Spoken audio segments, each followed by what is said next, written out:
Today I'm the Mopar Man in Black, tribute to Johnny Cash. We're going to go high tech today on the Average Guy's Restoration blog. I'm going to use an oscilloscope and verify that my MSD Street Fire ignition is bringing a tachometer signal to the tach wire under the dash. There's no sense spending lots of money on the tachometer to get it converted if I don't have a good tach signal.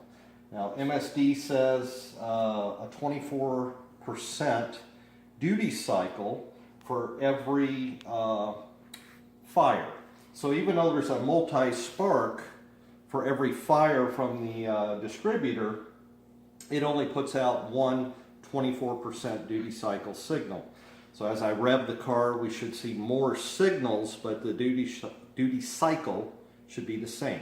So we'll blow the dust off the old oscilloscope, go in the car, make some measurements, and then if I have a tach signal, we'll pull the tachometer.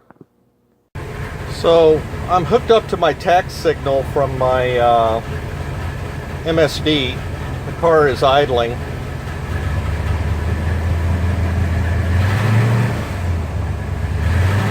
So I am getting some pulses here, but I'm not sure. That doesn't look like a 24% duty cycle square wave to me.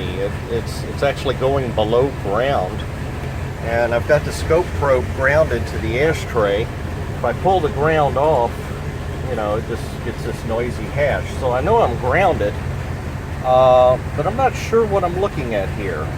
I'm not sure if it's supposed to go below ground,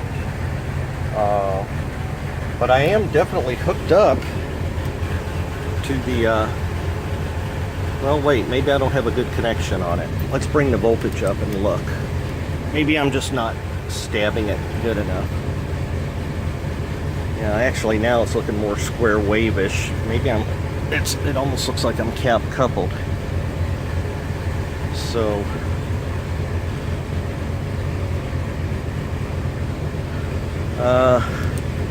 that should be 1 volt per division there. I don't really see much of a signal. Now that looks like a 24% duty cycle to me. Alright, I'm going to stop videoing and try to get a better connection. Okay, I fixed it. Now that is a 24% duty cycle square wave. I'm a half a volt per division, and it looks like I'm well, wait. Let's see here. Oh, my eyes are getting old. Yeah, 0.5 times 10 is 5 volts per division. So I'm going 5, 10, almost 14 volts. My regulator's even kind of moving a little bit. But you can see my tach is moving now. So as the revs go up, and I could probably calculate RPM here because I'm at 5 milliseconds per division, so that's 50 milliseconds across the screen. So I got a better connection on the tach signal. It looks like the tach is indeed working. So, well, the tach is not working, but the tach signal is there. So now we're going to try to pull the tachometer out of the dash and see if I can get a conversion board for it.